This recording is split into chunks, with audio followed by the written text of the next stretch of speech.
सुप्रभात 8th class, कैसे हैं आप? ठीक है। आज हम करेंगे हिंदी रीडर पार्ट 6 भगवान के डाकिए।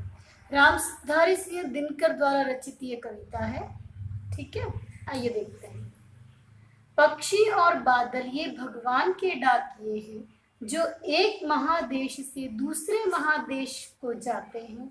हम तो समझ नहीं पाते हैं मगर उनकी लाई चिट्ठियां पेड़ पौधे पानी और पहाड़ बांटते हैं। लेखक कहना चाहते हैं कि पक्षी और बादल ये दोनों भगवान के डाके यानी भगवान के पोस्टमैन हैं जो एक देश से दूसरे देश बेरोक टोक आ जा सकते हैं। इन्हें कोई सीमा नहीं बांध सकती, कोई बंधन नहीं बांध सकता। हम तो नहीं समझ पाते, हम उनकी लाई गई चिट्ठियों को नहीं समझते, लेकिन उनकी चिट्ठियों को कौन समझता है? पेड़ पौधे पानी और पहाड़, क्योंकि ईश्वर उनके लिए कुछ बनाकर भेजता है, कुछ संदेश भेजता है। तो वो संदेश पक्षी और बादल, क्योंकि ये दो ही तो उड़ सकते हैं, है ना। ये दोनों उड़ते उड़ते अपना संदेश पेड़ पौधे पहाड़ और पानी को अपना संदेश देते हैं। किसका? ईश्वर का संदेश। हम तो केवल यह आखते कि एक देश की धरती दूसरे देश को सुगंध भेजती है और वह सौरभ हवा में तैरते हुए पक्षियों की पांखों पर तिरता है और एक देश का भाप दूसरे देश में पानी बनकर गिरता है। कवि कहते हैं कि पक्षी और बादल द्वारा लाए गए संदेशों को हम मनुष्य अपने हिसाब से सोचते हैं, अपने हिसाब से समझते हैं।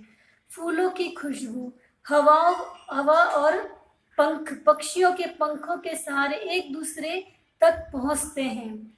एक स्थान का जल भाप बनकर दूसरे देश में चला जाता और वहां बरसात करते, लेकिन हम मनुष्य इन बातों को नहीं समझ पाते हैं क्योंकि ये डाके किसी भी सीमा में बंधे हुए नहीं है। ये निश्चय स्वच्छंद भ्रमण करते हैं।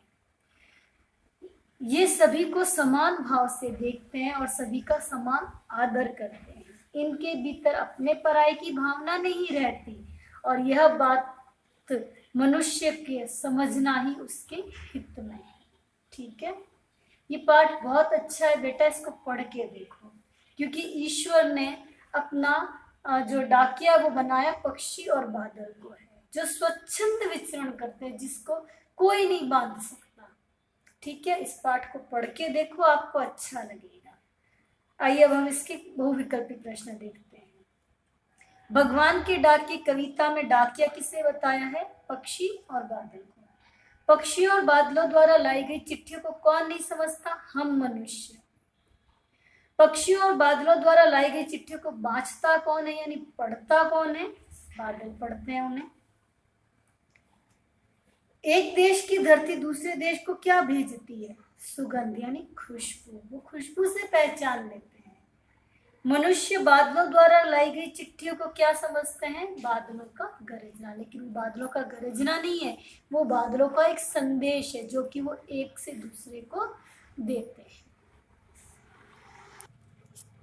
इस पाठ में रामधारी सिंह दिनकर ये कह रहे हैं कि पक्षी और बादल प्रेम, सद्भाव, एकता और समानता का संदेश फैलाते हैं, जिसे पेड़ पौधे नदियां पहाड़ियां आसानी से पढ़ लेते हैं और उसी के अनुरूप अपना कार्य करते हैं।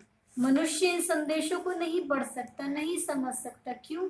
क्योंकि वो इतना बंध चुका है हर चीज में कि उसके पास इतनी क्षमता ही नहीं है कि वो प्रकृति को पढ़ सके और समझ सके।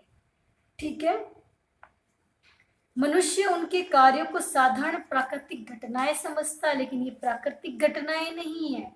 ये क्या है? ये संदेश है ईश्वर का उन सबके नाम।